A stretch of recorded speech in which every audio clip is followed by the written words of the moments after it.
Hi, I'm Michelle Beckham-Corbin, president of C3 Creating Connections Consulting, a social media marketing strategy firm.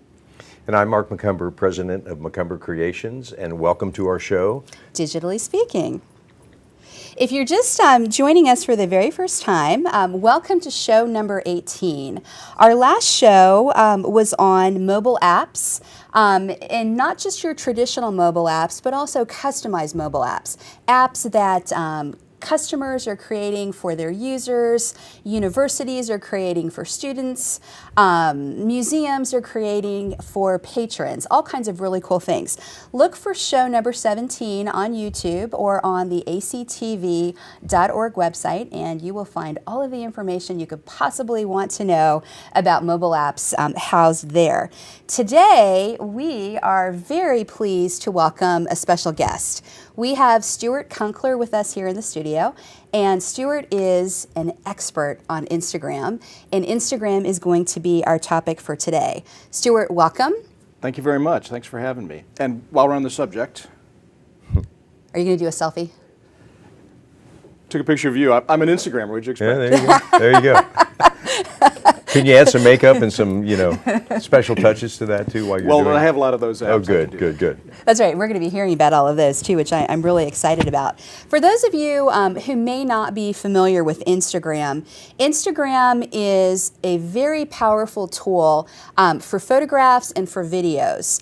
It is actually an online mobile app. You can share these photos and videos. You can send them out to other social media platforms like Facebook and Twitter. And the other key component is that it really is a social media application. It's social. People can comment and like and really get down and dirty into discussions about photos. What I wanted to share with everybody was Instagram's actual kind of corporate line for what they're all about. And so what Instagram says is, capture and share the world's moments. Instagram is a fast, beautiful, and fun way to share your life with family and friends. Just as Stuart is sharing his life right now on the studio with us, but by taking that picture that he just took. So, but anyway, I love Instagram, and I have to tell everybody that's viewing this that I know nothing.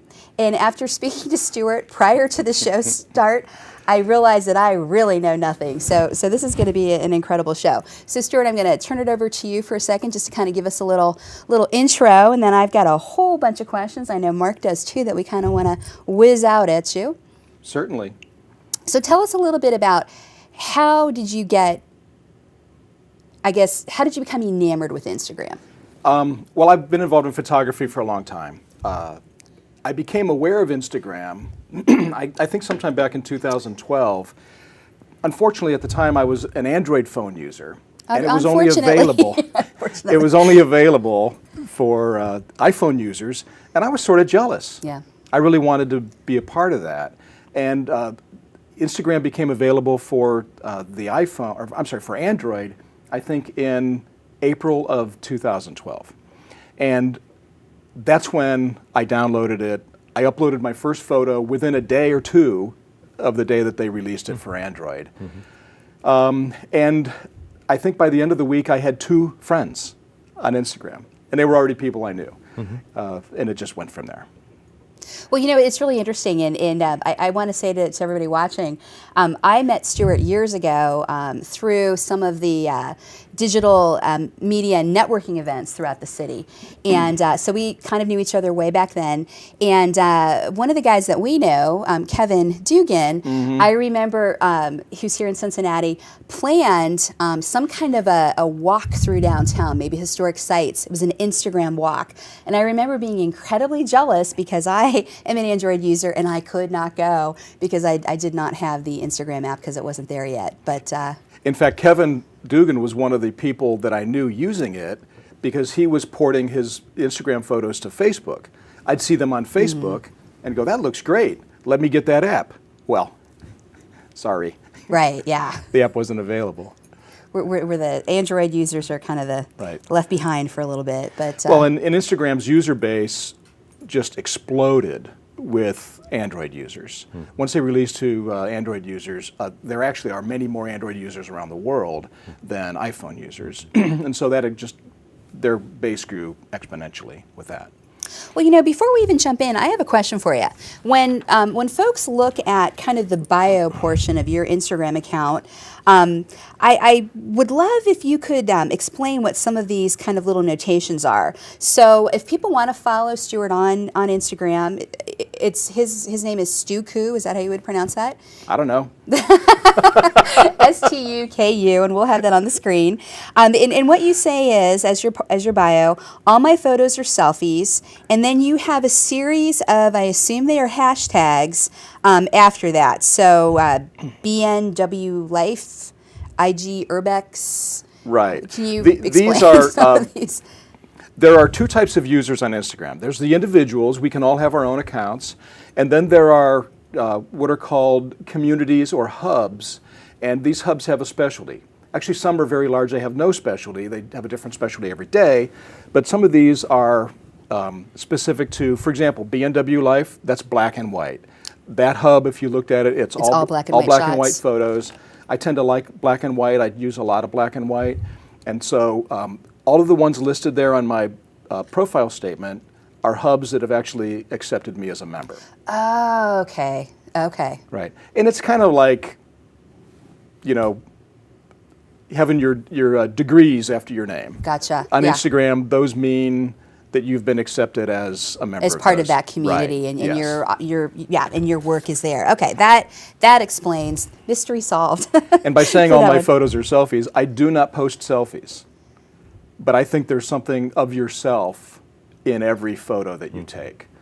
And the best photos say something about not only what you're seeing, but about an emotion or about your state of mind or about the photographer. So. Well, you know, and that's a really good point, because I know personally, when I am looking to find Instagrammers to follow, I am looking for certain types of shots. I love your shots because a lot of them, to me, are very kind of poetic. They're, you know, you can see all kinds of layers of meaning inside, and we'll probably get into that a little bit more. And then I also like photos that from Instagrammers from other parts of the world. You know, Right. to be able to see a slice of their life, to me, is very, very cool. And I know some people use Instagram just to take that basic picture. You know, I'm here at the parade, here's the picture of the parade, I'm going to put a cool filter on it, and that's about it. But I guess for me personally, I'm looking for those artistic type pictures that kind of have a lot of meaning to me. Right, and there's ways on Instagram to find new people to follow using some of the different tools where Instagram will recommend. Instagram has what's called an explore feature, which kind of looks like a compass, the little icon on the screen, and it will show you photos that are similar to those that you've already liked. And you can say, well, I want to follow that photographer. Yeah, yeah. They So- make it very easy. It's a good app. So they've got that algorithm that's kind of keeping track of what you're doing. Right, like Netflix telling you might like these movies. Right, right. Right. Yeah. You know, in Cincinnati, there, and again, I only am following the folks that I found thus far. I'm sure there are probably many other folks. But I know there's one particular guy here in Cincinnati who does some beautiful shots of downtown, Schwartz. Yes. And I love those because, again, it's our city, but just the way he takes them, they're very artsy. And I love that. And what I love about both of you, besides great photos, you guys have great conversation. You know, as I mentioned before, Instagram is a social media platform, meaning social and conversation, and there's a lot of conversation going on. For folks who might be new to Instagram, what could they do after they've taken a photo that is very interesting to kind of spark conversation on that photo? Well, what will spark conversation on your photo better than anything else is you having conversation on other people's photos. Engagement draws further engagement. Because they want to go and then take a look at what your body of work is. Right. They will do that. And it's, like you said, it's a social medium. There are all these users who are very supportive of one another. And once you become friends with someone on Instagram, I was showing you a photo earlier that a friend sent me from Denmark. Of an old house, and I edited it, and so I will post an edit of her photo because we have this relationship and we talk and we share things back and forth. I talk with people on 6 continents every day. Wow. if you know anyone in Antarctica, Are you missing somebody an there? Instagrammer, I would love to be connected with them. Yeah, that's neat. That is really neat. So we also, before the show aired, we're talking about some of the tools. So again, me with my very novice knowledge of Instagram, I didn't realize that there's so many wonderful things that you can do outside of the platform to bring pictures in. Right. So if you could talk a little bit about Well, that. when that would be Instagram great. first was released, it was basically a photographic version of Twitter. All you could do on Instagram is open the app, take a photo from within the app, and post it now. So it was not only telling people what you're doing right now, but showing. And the app has really evolved to the point where there's really nothing Insta about Instagram anymore. I post photos, and I know other people that post photos that were taken months ago. Either it took you that long to decide to post it, or the editing process was long, or you have so many in the pipeline that you just, take a while to get there. But I think most people are doing something with the photo outside the app, editing primarily. There are so many terrific editing apps available for both Android and iPhone. Some of them are only available in one or the other, but. Well, I think that makes it interesting because so many of the Instagram users that I see, and a lot of them I see, are posting things that are happening right at the moment or happening now. Some do, yes. You see a lot of cuisine, a lot of shots of cuisine. That would be me. Lots of cuisine. Last night's dinner. Some of the videos aren't so great either. They're something, and sometimes they're discernible as to what really is going on there, and sometimes they're probably meant for certain. So it's interesting to run into someone who really takes it as an artistic medium to use that as something to build a social network around, and then kind of take it to the next level of creative.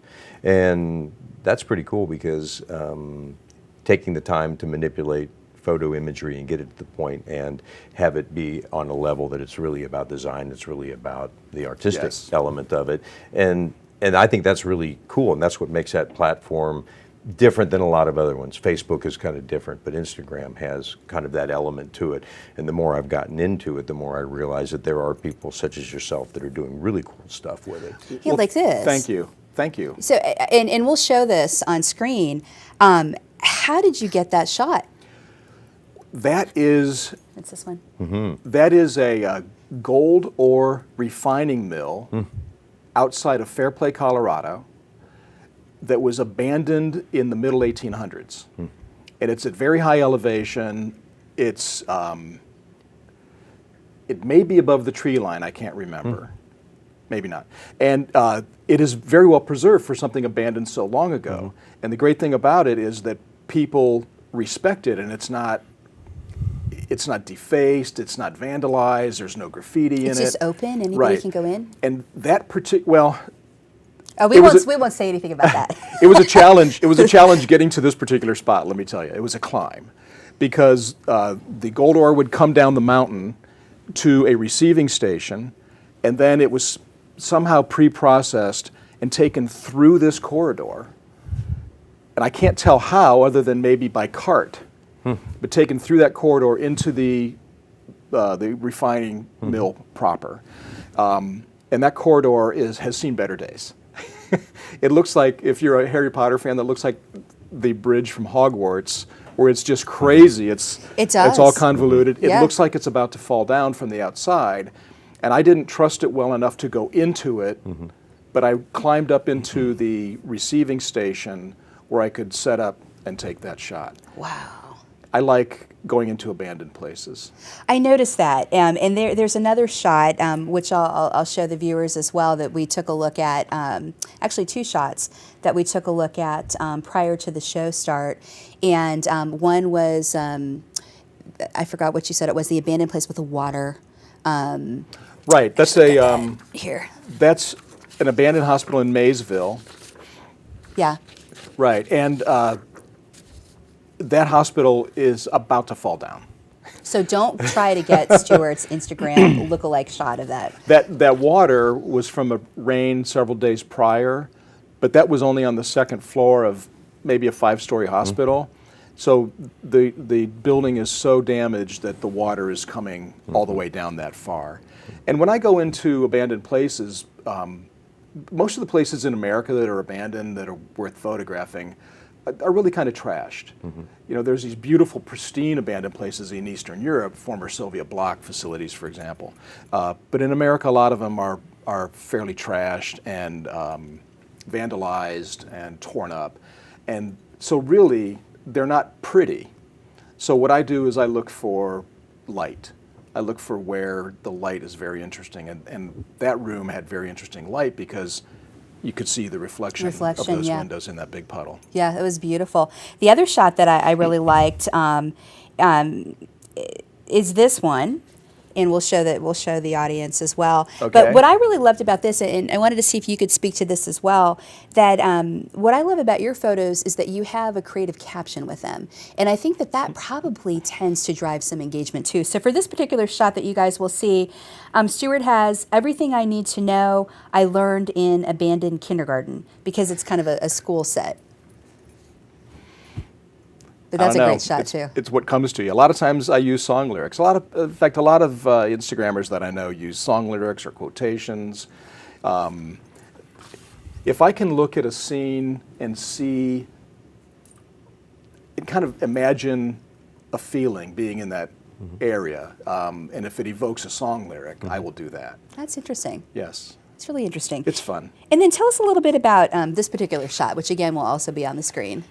Well, like I said, I like light. It's kind of hard to take many photos without it. That is the old swing ride at the Ohio State Fair. When it's standing still, it has all the swings hanging down on chains. And that's a long exposure, really of only, I think, 2 seconds. And what it captures is the spinning of the light, and you can see the actual swings themselves in a blur. That go around it. If you like moving light, a carnival or a county fair is the absolute best place to be, because you can set up and get an idea of how the light is going to move and the patterns it will make just by watching a ride. Yeah. I shoot a lot of carnival rides. Well, and it seems like you've got lots of kind of themes running through your work. You know, the black my and work white, is all over the place. In, there are people who you can look at their Instagram feed, and it's a very solid theme. They do one type of thing, right? And those are great galleries. But I'm too scatterbrained to stick with one theme. That's good for us, because that means we have so much more to look at. And I know we wanted to talk a little bit about your infamous Halloween photos, even though we know this show is going to be a little bit post-Halloween, but maybe some ideas for the following year. But tell us a little bit about how you turn a regular house into a haunted house. Well, we'll start with a regular house, you which people will see. You mentioned Kevin Dugan's walk through downtown. I attended that walk, even though I wasn't on Instagram yet. There you go. I just wanted to take pictures, and he invited me along. I took a shot of an old building, and when I went to edit that in Photoshop later, I said, wow, that looks like it really needs to be dark. And so I kind of taught myself how in Photoshop you could take a daylight photo of a building and turn it into something very different. Those people who use Photoshop will know that Photoshop is it's very strong in using layers, and you can layer different images and different effects on top of each other. And the one that you might be showing now, the after version of that shot, I think has 12 layers. Wow. The shot was taken by a friend of mine, a really good friend, while we were up on an abandoned building tour in Detroit. A bunch of us from Cincinnati, all Instagrammers, we all met on Instagram, drove up to Detroit. We spent a couple nights in a hotel. It's like an Instagram field trip. Instagram field trip. Very cool. Yeah, road trip. We went into abandoned office towers, abandoned churches, and then this shot was taken in an area where a lot of the old homes had just totally been dilapidated and torn down, but there are still these isolated remaining beautiful homes and people living there amidst the destruction. Well, just fields of grass now. It's all been torn down and reclaimed. So, hopefully Detroit will come back and a lot of that stuff will be torn down to be better for Detroit. But right now, Detroit is good for urban exploration photographers. That sounds like quite a trip. Well, it's cool. I think when you're getting into architecture and really studying architecture, like you did, finding such a cool specimen to use as a subject is pretty cool. Now, the thing I want to talk about, because we're talking about photography and the app and all that, none of this is the best thing about Instagram. The best thing about Instagram is connecting with and then meeting in real life other people who share the same passion.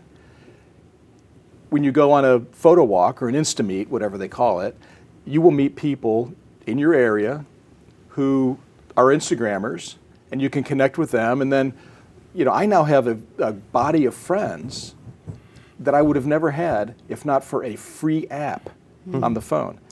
That's powerful. I have friends on 6 continents that I would never have if it were not for a free app. Well then, okay, so this gets me to the big puzzle. How can you communicate so quickly? Are you using some type of exterior platform to be able to have those kind of lengthy conversations, or are you really running everything off of the phone? I'm primarily using the phone. Sometimes I use Iconosquare, which is a web-based interface for Instagram. It's limited. You can't upload photos from Iconosquare, but it lets you do things that Instagram can't. It has statistical reporting. It lets you manage your followers, or I'm sorry, the people that you're following in certain ways. You can categorize them into groups. It's very flexible. So I know for me, I don't have time to, because Right. So I will use Iconosquare to go back in and then add, more tags to my pictures or add an explanation. Right. Because I've been more of the take my phone, click and take the picture. I'm still the Instagram person. Right. And I don't have time to do all of that, so I use that to go back in. Well, there are shortcuts you can use in Instagram and on your phone itself to create those hashtags and things like that. For those who don't know, a hashtag is simply a filtering device where by clicking the hashtag, it will show you the photos on Instagram in which that hashtag is used. And that is a good question. How, because I've seen some of the power users like yourself and many others that have all of these hashtags. Where do people find them? And I'm talking about the very specific ones. So not hashtag, sunshine or something like that, but you guys have all of these very, I don't know if they're all community-based hashtags, but they're there's just tons of them. Best of the day and IG Ohio and just all of these. A lot these. of those are community-based, and hashtags are like a language where, when you're this big and you're learning language, it comes to you word by word. And so what you see if a power user, for example, posts a photo and then immediately there are 20 hashtags, what they're doing is just spitting out what they've learned are the best places for that type of photo to be seen. Okay.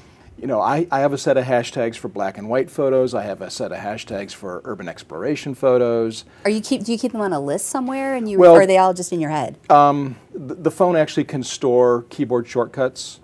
The phone that I use, I don't know if yours can, where you type a string of 3 letters and then you get 20 hashtags because it'll be, it's like a little program, mini program. So that's kind of how you do it. And the reason that people use those hashtags that are community-based is because a lot of times those communities will feature a photo. Oh, kind of like photo of the day from the community. Right. Some will do 1 a day, some will do 7 a day. Okay. And by having that hashtag, it means that when the editors of those communities are looking through to see what photo they want to feature, yours will be in that list. And while I'm on the subject, I started a community in Cincinnati called Cincy Baton. Like, you know how runners in a race will pass the baton?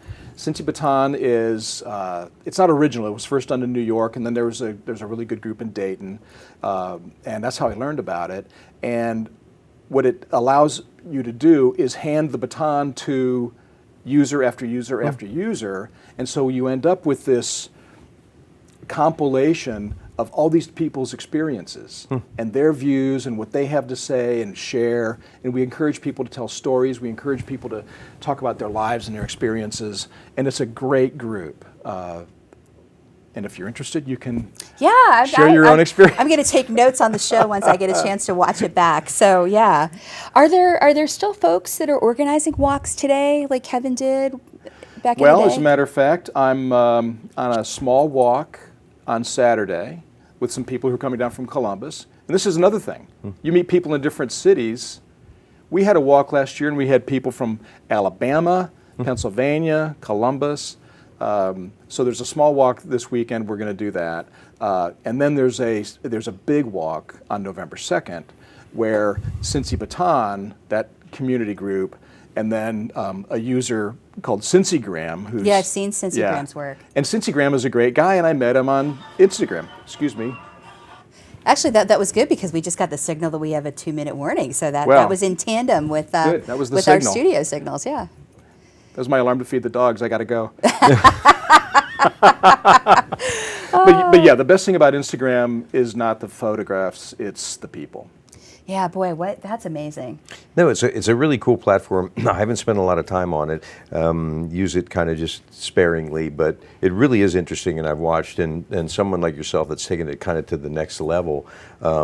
It's really awesome. There's a lot of potential there, and again, another way to really connect with people, and as you say, connect nationally, internationally, and just share really great stuff. Thank you. And I would just love to mention that Instagram has spawned a new genre of art photography, iPhoneography. iPhoneography. There are museums showing exhibits of iPhoneography. There are users that I know, a couple in Cincinnati, who are artists. I don't consider myself really an artist. I can make a pretty picture. But there are pure artists, and they have tens of thousands of Instagram followers because they deserve every single one, and they are producing some amazing art. There are companies now who are doing wedding photos, for example, iPhone only. Interesting. So your entire wedding album looks like Instagram. That's amazing. Those cameras have incredible potential. I mean, they do. They just it's come so far. And you know what, Stuart? I want to thank you for being on the show. If viewers couldn't tell from my look of incredulity, in my incredulous look, or the incredulous look on my face, this has been wonderful for me personally. I have learned a lot, so I think our viewers are really going to learn a lot from this show. Hopefully they'll all be taking notes, and they'll be following you on Instagram and maybe showing up on a future walk. So thanks again. Well, let's hope so. Thank you very much. Yeah. As you can tell, thank you for joining I'm us excited today. about it. Really great stuff. I love it, yes. Thank you. And now... Well, ladies and gentlemen, thank you for joining us here today at ACTV, and we'd like to thank ACTV and all the great hardworking people here in the production crew that take great care of us, and really appreciate you, the audience, checking in with us and watching our show, digitally speaking. So thanks for joining us today. Please be on the lookout for more episodes coming your way, and on behalf of Michelle and Stuart today, thanks for viewing our show.